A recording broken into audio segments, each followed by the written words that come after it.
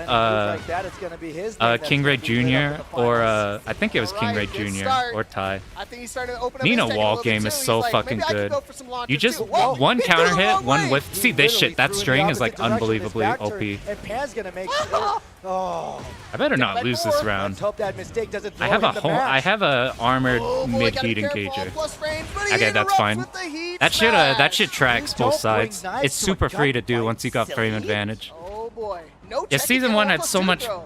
Takes that, All the minimizes patches were the going in a damage, good but look spot, at and then they it. just like ELN something. has I don't know what lost. the fuck He's gonna have happened. to make it up the hard way. Oh boy, to the wall we go. Man, how did This I stage lose definitely this has one one? of the smallest For some reason, I remember having given Oh, up yeah. at this So point. This is definitely gonna help 'Cause, out some Raven players. This guy's like Like to 100 times Get better these than big me. Combos, blonde bomb interrupt. Careful, he still got Hellfire. I just No had break nothing and to one plus two lose, so I throw. was just doing One shit counter that I hit. think would maybe hit. Hellfire. Breaks through whatever Pan was Woo! trying to do. That killed. You can't The armor. damage. You can't Round armor three, when he one has round heat. apiece. You could get lasered. Oh Same my thing with goodness, like it's June. definitely You gonna be wanna. good distance. I'm feeling a final round incoming. Oh, last time That you shit is sensed so something, you good, called out but a you can even can-can down kick. forward 1-2. You can If go get into this her right, crouch I'm throws, asking which for are a lottery whatever. ticket. I'm telling But you, if you tap I'll down take you straight to forward the gas station twice, after this one. you can go into her 1+2 Oh, throw. we're finishing strings out here. He I tried to like go for the blonde bomb, but not able to stole get some activated in games off time. people because they didn't realize that the Parry. 1+2 Oh, could and be he a gets thing the from there. launch. Right? And they're like, what the hell? I'm guessing 1 or 2. Season 1, it had some messy shit, like heat dashes were like plus 17 or some stupid shit. Like when you landed a heat engager. Will ELN have the Oh, he hard committed to the duck. I We bet got on the him Red doing Bull. a. Does ELN have the wins down back to four or ascend to something. the losers final? I- We're cooking now. I'm We're really cooking. bad at doing. Oh yeah, I'm Oh super my fucking goodness. dead now. Speaking of cooking, he's straight in the kitchen. He's cooking fire with this one. Oh, that was a two 2 break. Give me that neck. That precious momentum. But is season in one, ELN's favor. basically Pan every needs to patch stop was it. going in the right direction. Oh, try to go for the Oh, sweep. I'm super fucked It's here. been working for him all the time before. It's not working now. This is such a bad Spending all of situation it. to be in. Not He's enough not even doing the damage. back He's one gonna OP. make a big comeback here. Pan has so much life to work. I was and trying he to play got it. it, closing I probably out shouldn't have the played a set. timing thing. I needed to go for mix straight away. But season 1 was basically going in the right direction. There was the general sentiment was if they just tone down some of the top tiers, like if they knock Nina a bit, we knock Dragonov, we see them everywhere. If they nerf them or like bring up some of the characters like Lee from season 1, then we're golden. This is a really good first version. And then they did the opposite. They supercharged every single character. They removed every problem a character could have. They gave egregious properties to everything. And became a clusterfuck. Do I have any other cool matches from that while we're just hanging out? I had a match with King Ray, and I literally like I basically this was day 2, and I knew who I was gonna fight in losers because there's no fucking way I was beating King Ray. So I just turbo labbed the potential 2 people that I could play like all night. I went home and then just labbed like 4 hours each against Paul and Eddie. Oh man. What's some fun shit? This is a good match. This was from the same event, but on day 1. Wood chip. Nina. Arslan Ash's favorite. I think this was a good one. Man. Fuck, I miss Tekken, dude. I'm grabbing it. We're gonna capture us. Some Tekken. This guy, so the guy I just played, I have a better win rate against than this guy right here. This guy's like the main dude who'd fuck me up at brackets. If you look him up on YouTube, he just made a Tekken tag video going over like how the house sweep changes per Mishima on there and like secret Tekken combos and stuff. It's got way better he's got way better audio and camera shit than I do. I need to learn. Oh, I didn't full screen it. That's why it's tiny as fluke. Everybody who just got here and wonder what the hell's going on. We cleared Mahou and then almost 2-0'd Sorcer Striker. And then now we're reminiscing on Tekken while just looking at some tourney matches because I haven't done the tourney stuff for forever. And it's fun. It's fun to look back at these. This guy fucking is the most... This guy's the guy who I was most worried about every single bracket. He is super fucking good. Character. Yeah. This woman's. So this was like, I was terrified because we had this was like end of pools to get into top 8. To get into top 8, I had to beat the dude who I have like, it's a fucking crapshoot on which one of us wins. There's times where I literally don't know what to do against him. There's times where I can bring it out. And then here I'm like, fuck, dude, I gotta play him for top 8. We're so fucking toast. There are so many people here I could beat, but not him. Mixed up wall carry. When people This say is a cold woman. when people As say Oh, do we have more room? Steel Oh my god, we packs. do. My OBS wasn't covering the whole when thing. people say nerf Dragunov, they also say, "Oh, Nina 2." Wait, why is Yeah, it 2? while you're at it, go ahead and I don't know, this bring shit Nina goes down over. a little bit. Bring her back down to earth, like we're falling right now into this match. Excellent. So, He has crazy gutsy fucking to go for the good command grab. counter yeah, hit no, timing, and he knows when you're gonna hold back, These which is the guys have scariest history. things for me. No, these guys know. I never felt comfy stepping him. I never felt comfy just blocking. I never felt comfy challenging him. So every time we meet in bracket, I was always terrified. Because I'm fine with fighting a player with like one particularly good strength. I'll just play around that. But he's just crazy fucking solid and will not get off your ass once he knows you're scared. Unfortunately, it did not land in his number. 1-2 sidestep. Oh man, what Chip does. Dude, I'm a masher. Wavoo, wavoo. I think this was the feel out game. Pan just can't get Checking him anything. with mids, yeah. Yeah, Pan just every time they want to get. I something tried done, to they just delay. leave that shit going He's for really a while. fucking good at ducking. This is one of the only guys who will duck Nina down 4-1 or duck Nina down forward 3-2 and like launch. That shit is not easy to launch. With You the can four duck heating it up, you know on what that is? reaction, Yeah. but Out like of the frying pan, still being in into time. the fryer. Into the fire. Guy being a Here we Akuma go. player. And You know, I Pan played going ahead and Akuma making in some tournament. toasted Jin Kazama. Yeah. Before COVID hit, I was running Akuma. The moment I could do See if you can get him to the sweat. moment I could do Akuma shit in Tekken 7, I insta yeah, swap. That definitely. character is completely Oh, fucking yeah, look at busted. that.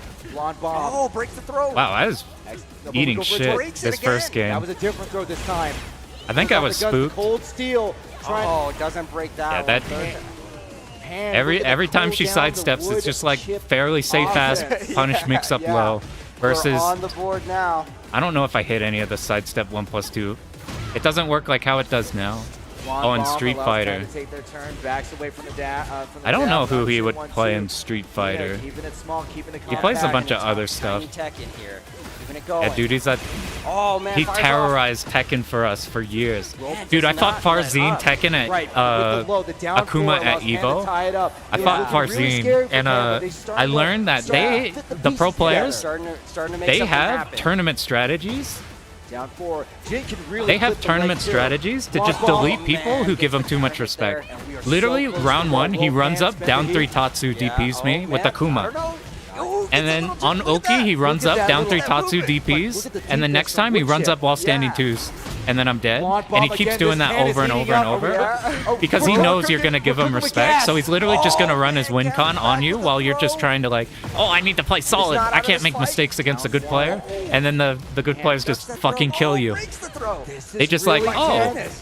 I don't need to establish anything because more. he's My fucking goodness, it's shitting just his one pants. I'm more. Farzine. One more mistake. And then he just runs in and murders That's you. all it's going to take. We're down to 50 seconds. Oh, That was my risky as fuck. goodness. He's like, he Jordan launches got it. those. Pan takes the And that first only game. combos on counter hit. And you can't confirm it really. So many mental checks. That was really and dumb. It was looking to be wood chips. This game is like the with all one guy I checks, can't but down then 4-1 right, on. He just turned it Or right down around. 4-1 mix Turned it on. right around and knew exactly what he needed to do to get right back on top. That is a pan made of a cast iron skillet. Because Yeah. They were What not. was he If I I forget if this Regroup. goes to game 2 or 3. Find your center. No, I wouldn't.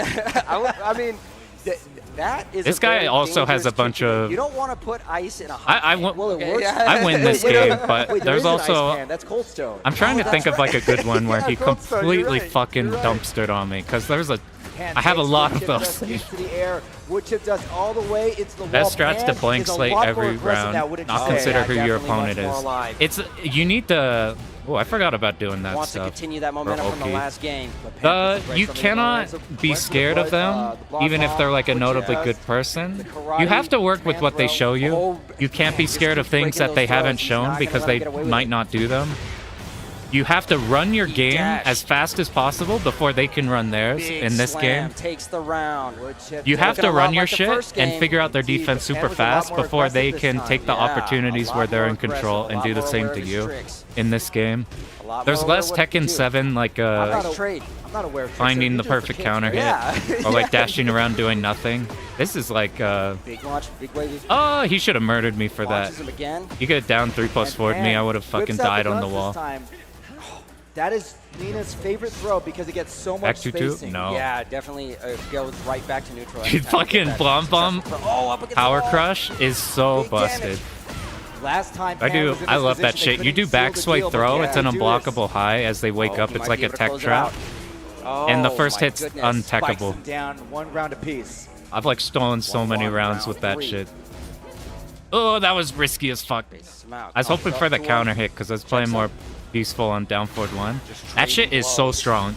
Down forward 1 2, you hold forward while it's standing a 4, beats serious fucking back and forth everything. Big side Except for jab. jab. Giant sidestep. Where all your other options And the beat jab. corkscrews. Time Or for maybe wood even chips to counter try to hit. get especially- Oh, And she's got the sidesteps down the forward drag. 1 string extensions. It's This like, time Pan lands it. Yeah, this time. Long that slide I probability miss is on eventually every going to character. land. Just That's keep like the on counter hit throwing. launcher, and because One it's of these active times the he's whole gonna time, make it's the like a mistake counter and hit he's gonna get fishing caught by machine. it. Pan is so close this time. The Hell Sweep mixes. Oh my goodness! This is crazy! Oh my God, big! I tried to play weird timing Pan shit. went for a double or nothing and got called up with butt kiss. Yeah, if this you're- did not make it happen. If I'm in a bad Goodness, but spot, he got the round. I just force wipe the floor mix-ups Got on a people to round, make but them wood chip. scared, because even Very if I close to tying don't it win up. the This round, time- they have to be Oh, thinking man, about personal it. space. Yeah, So like we did personal Shmup space, Slam very at important. Akihabara Arcade. Oh man, George's bringing it back once again. I don't know how volume Final is. round. Final We round. did Set a point for Jordan. Shmup Look Slam at that. Akihabara Wood chip dust Arcade. needs to Before make it that, happen here. I went to a Exactly. Colorado tournament Wood chip there. does the pressure And on literally the my board. first Pressure's on game, them because Pan I had a still really has, high you know, seed a that game from tournament. Colorado. So what I Yeah, did is the first he's game, round totally start, I in did control 2 right wipe now. the floors. Yeah, At like he's- power he's low. oh, Because I'm like, this guy karate probably has chop, looked at the karate bracket chop. and seen, oh god, I gotta play Continues this the seed pressure. Look at person. that health So I lead. was like, I'm just gonna try to Okay, delete him as tall fast order, as but he possible. could do it. Like the That's a Farzine bomb he shit just he did to kicked, me. Jin. I should have whiff punished. I don't know, that's a fun one. Maybe I'll just show like one more because we're having fun looking at these, and then what's a cool match? Oh god, I bet. Dude, I played Anna the first tournament. She was out, season 2 dropped. It was the stupidest tournament on the planet. Like Jack Friend was doing the 2-1 Jack the clap glitch where you couldn't get out of it except for armor. And Anna was just turbo fucking busted with crazy ass frames at all times. And like everything counter hit into the things that also frame trap for the plus frames. That was not okay. Oh man, what's some cool shit?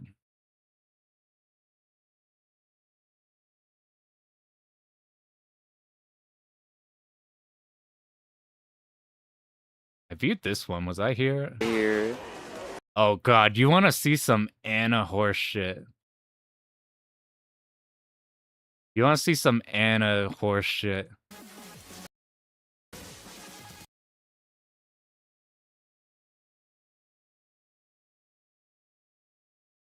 Okay, how many of you guys have played Tekken in the last year?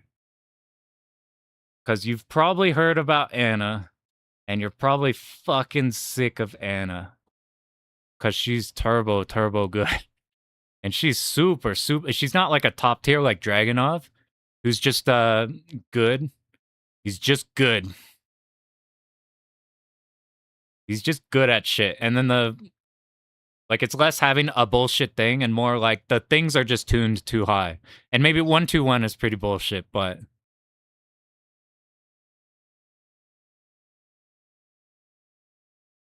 all right, I wonder. Let's see. What is the most egregious? It's from word of mouth. Okay, you want to see some stupid shit? Okay. I need to show one where I lose because I've only shown one where I've won. This is one where I've won, though. Come back.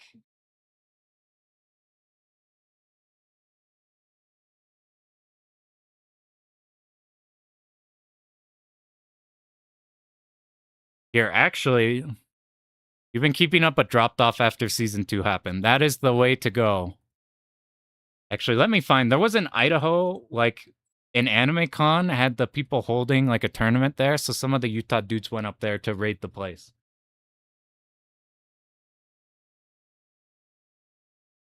What would it be? What's the Idaho shit?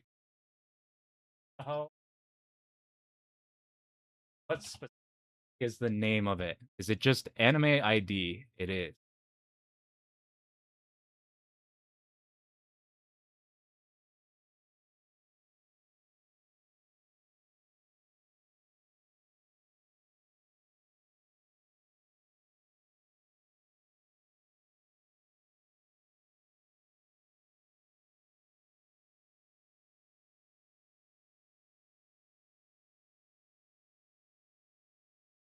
I can't find it. It's too dug.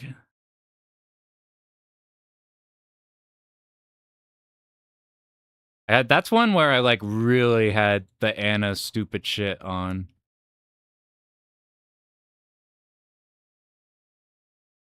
Alright, fuck it. How long ago was this? Was this the... Oh, I think this was... Okay, this tournament. I got so lucky in this tournament. Let me pull it up.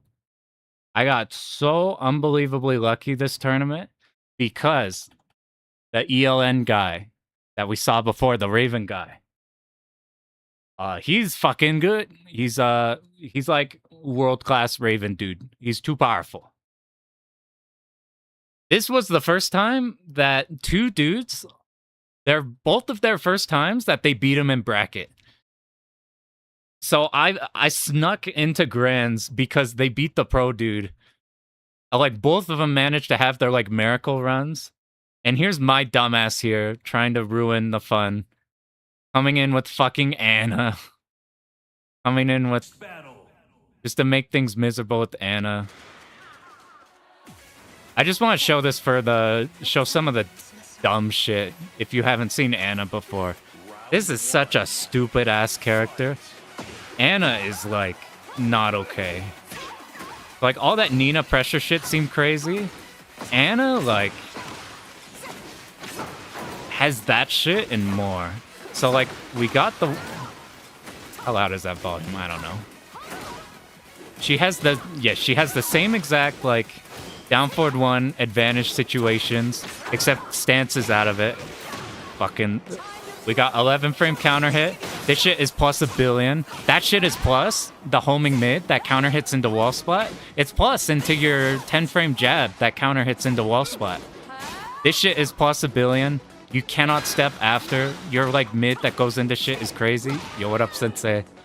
This is like a not okay character. This is who I was playing in season 2, because she is like... All of the lows... That down back 4 is completely busted. The low counter hits you into her heat engage. Yeah, she has a status effect. If she hits you or makes you block a rocket, you take more chip damage. It's also not hard to do. This guy's super good. Don't tell him, but I've always been scared of pops, and I've played it cool. I've just gotten lucky every time we play. Fucking... He's like super figured me out, and every single time we play, I just get away with some stupid shit. Like, I get lucky at the end and do a bunch of wipe the floors or something, and I'm like, oh, thank God.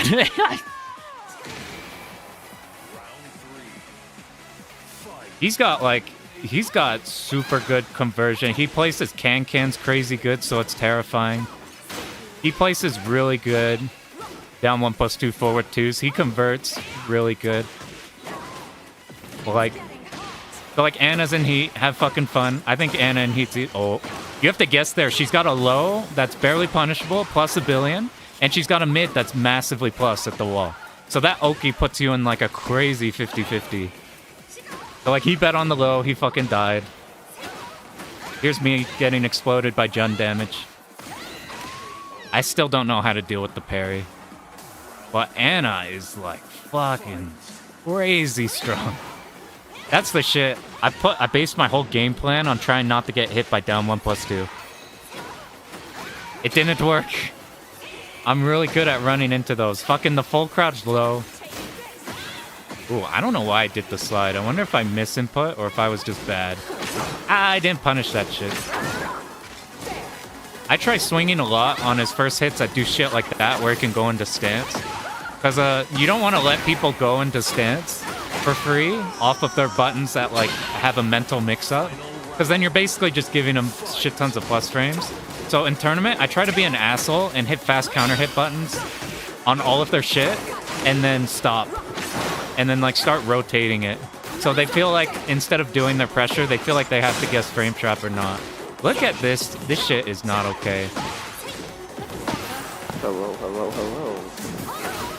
This is... What are you doing? like... Shit's fucking stupid. Fucking stupid character. Oh, man. Is there one where I get dumpstered? Oh, I gotta show one where I lost, just for,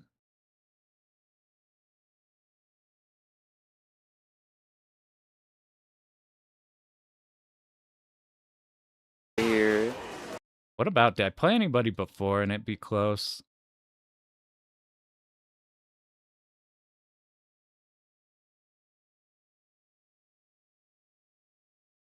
No, not on this one.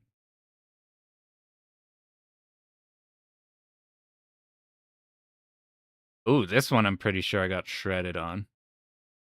Where'd Tekken go? Oh, they I'm got pulling up fucking- another. Make some noise back here. Was this a tournament? I don't know. that?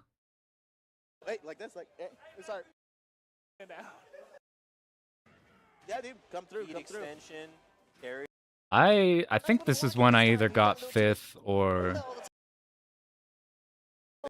Oh, man. I got completely dumpstered one bracket by the guy that like I usually do pretty good against. And then we went to that Colorado tournament and we had to play against each other. For in losers. For like top 16 or something. I don't remember. I'm like, fuck, dude, we literally played like 3 days ago. Electric Underground in chat. Yeah, have you guys... You see Shmup Slam? Shmup Slam, June 20th, June 21st. It's gonna be sick as fuck. I don't think I'm in this tournament. Oh, I just realized. Ooh, that's me. I'm in this tournament. Oh, this was the day one fucking stupid ass tournament. This shit was so stupid. We did a day one, like, season 3 bracket, and I just went in with Anna doing plus frames. Oh, where'd it go?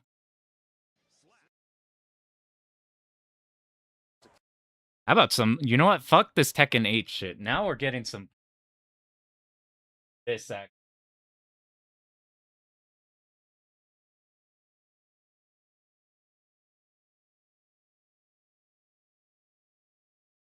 Now we're talking. Oh shit. This was when I was... Yo, look at the difference between me now and this was 6 years ago. Is this showing everything? You ready for jump scare? Oh god, it's me. This was me. I never realized how chubby I was. Finals. I'm gonna give James Chen a break here. He's a little bit hungry. This was 6 years ago. That's crazy. You want to see some Akuma? Now we're talking. Now going back to his main, which is Negro. I'm sorry, which is Negan. Or should we call him El Negan? Oh yeah, we had. This is James Chen, by the way. They flew out James Chen for this fun like end of the year tournament. I got to commentate with James Chen. That shit's crazy. A very fitting stage. Kinder. Dude, none of us were even remotely close to being able to beat this guy. So he just picked random ass characters and beat him with us. Like he's won tournaments with Panda. He's won tournaments with everybody. Again. And it's been so long since I've looked at this stuff. Oh, I also was pretty bad in 7, looking back at it compared to like now. This doesn't even look right doing that to Akuma, man. Akuma's supposed The to be moment demon I of figured death. out how to do the look at Akuma this. FADC shit. Oh, doesn't bite though. He got auto block in that, I think. Oh, okay. Good low parry right there from Pan. Like I said, coming from the loser's bracket, he has to win 2 sets of 3 I got out some of 5. meter at the wall. Everybody has to be Doesn't set to punish the losers. wall standing That's too. my biggest habit. I whenever I have plus frames, I do a lot of dash shit for try to catch delay timing. But if they're mashing fast, you have to establish fast shit first. Ouch, under that stand. Wow, what did he even hit? I'm getting You know dumpstered what? on. I've been hit by that so many times. This has really bad Oki, the knife, but it does a fuck ton of damage, so you kill with it. Like Akuma just automatically floated to the sky. Come on, I feel like I fought better this one. He has such a good read. Come on, the I timing of that. you see that stock? Oh, there it was. That's actually missed. Plus on Here we block go. low. Opportunity Into for full Pan. launcher. Get Into some good full damage wall here. All the way carry. to the wall. Yes, perfect. Look at that damage right there. Fucking Akuma, dude. I'm getting like shit on this whole game. Okay, good I touched him interruption. once with Akuma. Do you burn a coup? Fucking, Or do you burn I don't a even. meter? I'm like really bad neutral with Akuma too. I don't really get Akuma neutral that well. I'm just like, if I could touch you with down 3, then I can win. Ah, you should No done launcher 1 for you DP. this time, and there we go, the mid. Pan taking round What was that, number too loud? 3. Yeah, Eliza's down 3 is so dog shit. The main guy I play with played Eliza for the whole time, and that shit, Really trying to sometimes reach it for those just doesn't launchers, even clean hit on like you cannot clean hit Fang with it. Anything about that whiffed down forward It's too. so bad. It's so bad. all the way to the wall. Yes, perfect. And you have to commit to like down 3 DP. I think I tried for a I cross-up know there's no setup. cross-ups, but still. I'm using the Dude, you FADC can to try to keep the you can't like offense hit going. confirm into red fireball, spending but all you that can meter. turn your Oh! shit safe. What? Was that in reaction? This is airborne. Oh, I might have been hit grounded. No. Is Wait, did I cut off the right side of the screen? Yeah, he's I dead. did.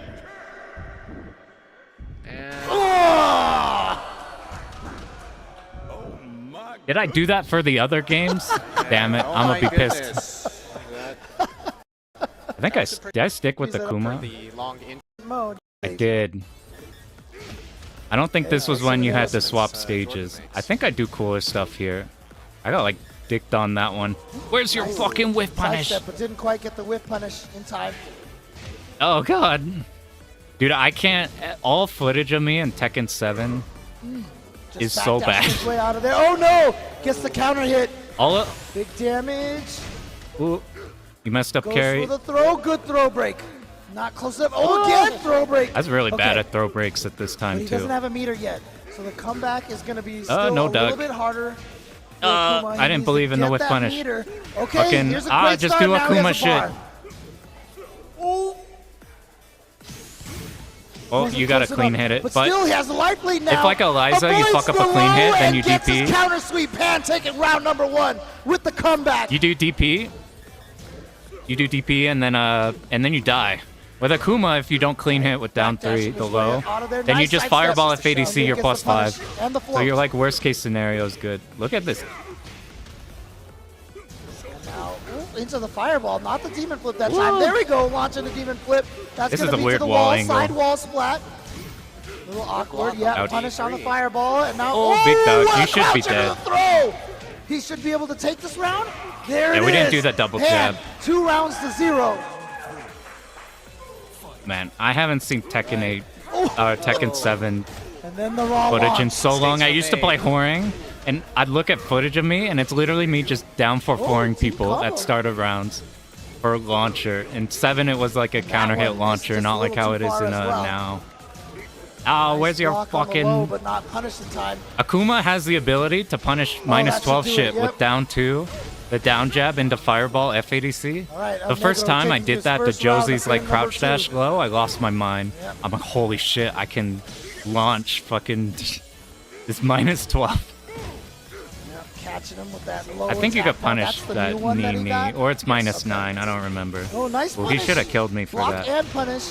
And wow, now El Negro It's coming all it's the more way back. obvious on stagger lows in Tekken 8.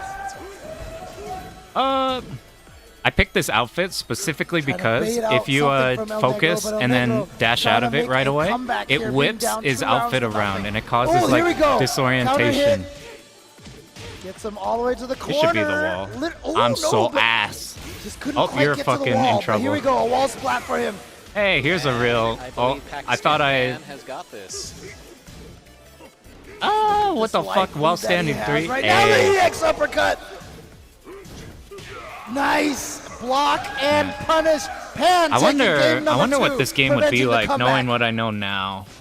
I have a much better understanding of Tekken Neutral. Scoreboard now. Why are they diverting from Tekken 8? Because Namco showed in their recent season that they don't have any idea what the fuck. Oh, whoops. I hit something. So good.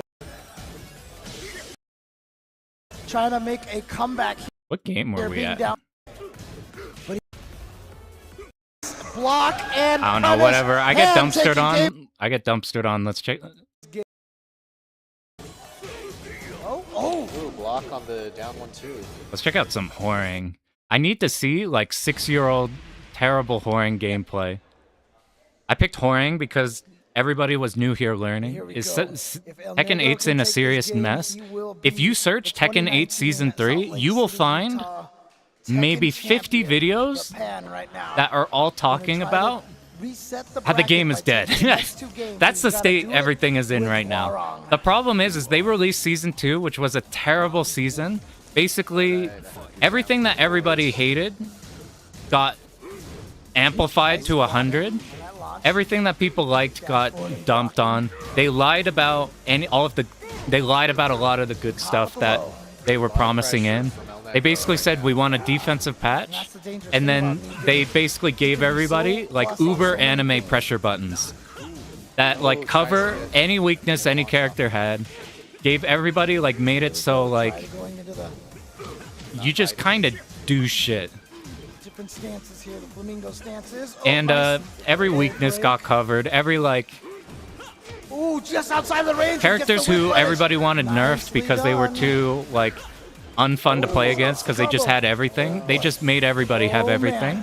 So we've had that for a year and it's been really bad. But everybody was like, okay, we've been complaining for a year. To avoid Dude, the that, low I missed and that the rage punish drive. with the It's rage plus on drive. blocks, so you could just do it. But fucking so Tekken Season 3 happens.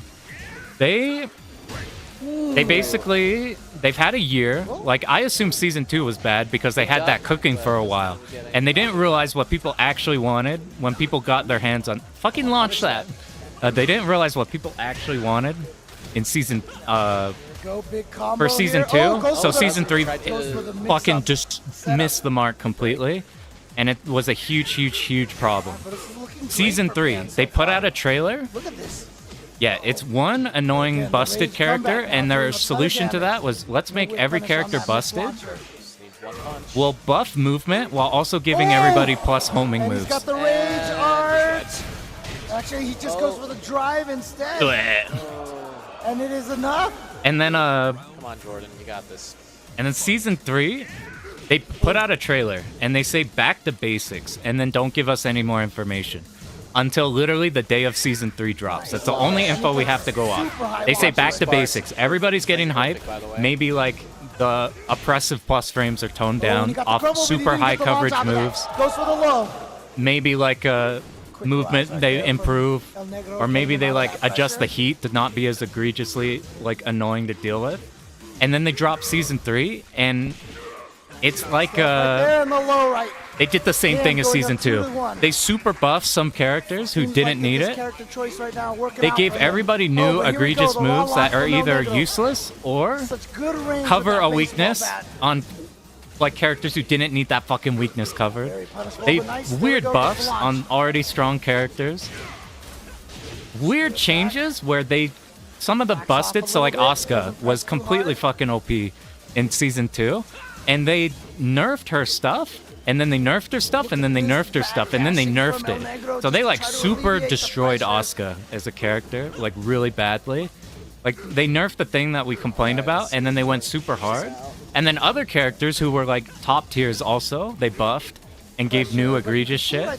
There's like basically, it's confusing. Half the changes were like, okay, this is not that much, but maybe it's okay. Maybe it's like leaning in the right direction. And then the other half is like, we got more season 2.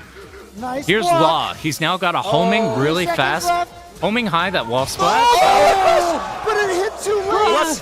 Homing high that wall splats. Here we go. That you can do from crouch. That is +1 on a character who still has a G-clef, a 10 frame that goes into big counter hit. They fucking make it so everybody's heat engagers now splat from 800 years away. They like... They're like, okay, people are complaining about stance mix-up slop. That's what everybody whines about. So now we give Elisa, her neutral tools now go into stance mix-up slop. That was like what people complain about Elisa. Because she's like, plays fucking good Tekken, and then she touches you, and now you fucked. You deal with like Chainsaw for forever. And like don't have too much outs. Now we gave her more into Chainsaw.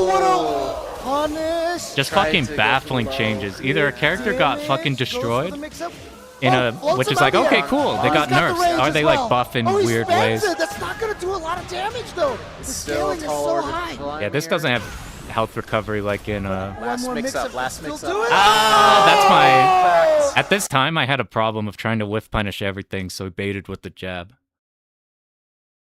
tried to learn 8, but community was so negative at launch. You know, even like season 1 was fine. Like there was stuff like, okay, he is kind of stupid. But like generally it's like, okay, this is cool, and then it'll get better as it goes. And now it's like fucking it's they just don't know what they're doing, and it fucking sucks. I'm like, I want to play Tekken. I want to play some Tekken, but the vibe is so bad. Just played Shaheen and slid to purple ranks. I have some news. You can do that and get the God of Destruction. I got a dude in end of Tekken 7. I got the Tekken God Prime by literally doing Zafina Snake Edge, because it's really hard to see. Fucking literally just down forward 1s, down 3s, and fucking Snake Edge, dude. That's the most fraudulent rank I've ever gotten. I got God of Destruction on Nina on the first season, but that was with Nina, and Nina just runs people over. It doesn't matter. He just fucking runs over people. It's like that's like a cheating ass character through ranked. You knew Tekken, you'd be fine with playing it, but like, yeah, you gotta. It's like one thing where it's like, okay, I'll get better and I'll learn all of the knowledge stuff over time. It's hard to want to do that when it's like everybody is like, well, this shit sucks and we don't want to play. It's like, It's like, do we really... Like, I've thought about learning, like, I was fucking around with Law just to be like, maybe I'll just fucking do a new character and it would be fun, and I'll go in tournament with, like, Law or something. And then I'm like, do I really want to, like, grind replays and watch shit and grind out, like, ranked and stuff and get, like, my Law to a point where it could be tournament ready when it's like, none of us fucking... It's like, everybody is miserable. Like, I could be, like, learning learning a shmup or something. I'm like, I could do.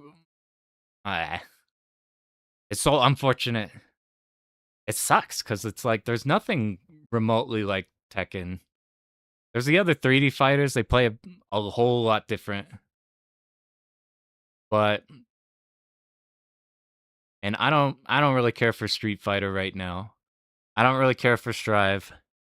I don't really care for versus games. I'm like, we'll just hang out and play shmups or something. You got back into shmups because modern FGs made you sad. At least we got a good thing out of it. We got a bunch of good games. If a game is shit, there's 9 trillion other shmups. Too bad Uni has like 100 players. I really like Uni. I'm not very good at it. I haven't played Rush. I've watched a bunch of people do Rush. DVFZ's always been enough. Heck is to play one random game with like 3 friends. That's the move. Like, you don't need more. I've even done I've done so many tournaments for so long that like, I don't have the drive to try to win a tournament or lose in a tournament or keep up in tournament anymore. I'm like, I've just done too many. I'm like, we have a couple of super good Uni dudes that are like grinding like crazy, and then they go out and do good. I really, really like Uni. I'm not very good at it. You know what I did do though? Dude, so Uni, the first time it got into Evo, it was like Unist or something. Maybe not the first time, but like Unist was in Evo and people were stoked on it.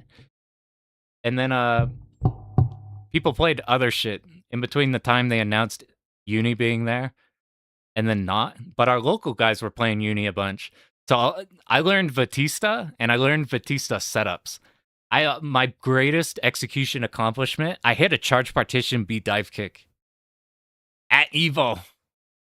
I hit it. Where you put a down orb and then you instant overhead with dive kick. You have to charge up and then do down. So you have to like buffer it in stuff or jump and then re-jump and do it to get your instant overhead. But with her, you could like do a setup where on wake up or like in a bunch of places, you can like charge up in the block stun of something, go down for a split second to let a down orb go. That'll give you the plus frames and combos from your overhead. Come back up to finish the charge, and then you jump up, do dive kick. It's like if you've done like Urian in Third Strike, it's like that type of charge partition shit. I hit that shit at Evo, and I've only hit that like once or twice ever, and I'm like, yes, yes, fucking plus on block instant overhead that goes into full combo. Playing mid-level with friends is the one-all survival. That's a good comparison. And Uni's cool. If, I don't know. I used to play everything, now I just play Tekken. If Tekken wasn't so hard to keep up with the people at the local, I'd probably be also doing Uni. What up, Kirby?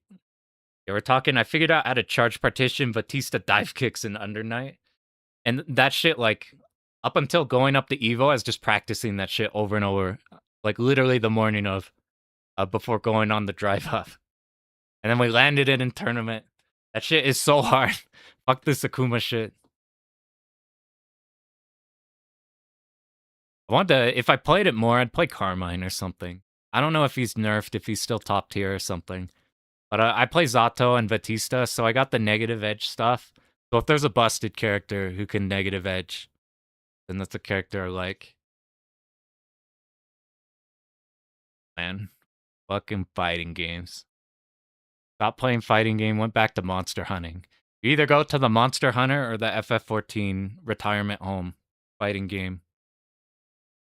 Hop on Plus R Testament. If I played Plus R, I would be playing Zappa.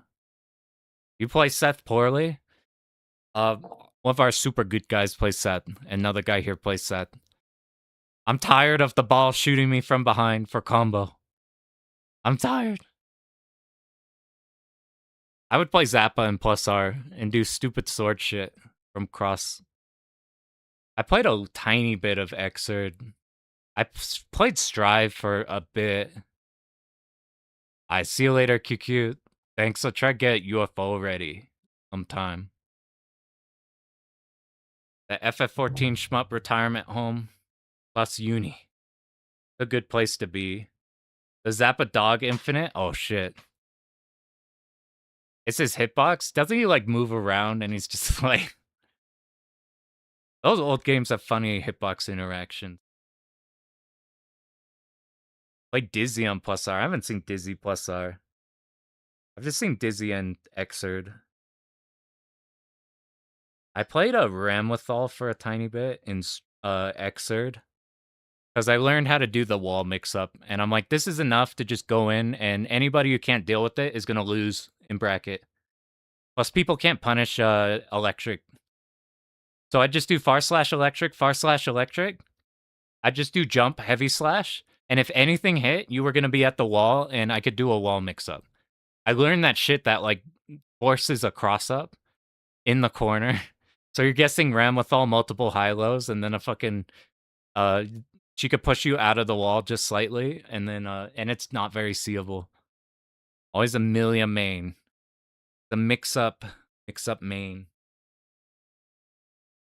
It's fucking... It is night for me.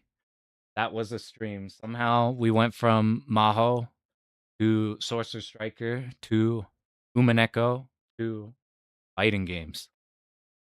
You just take a hit against Xrd Ram. Yeah, the Ram's problem is it's hard to... Like, you just burst out of the wall and then she's fucked. Her neutral's bad. And then, dead angle. Dead angle causes her so many problems.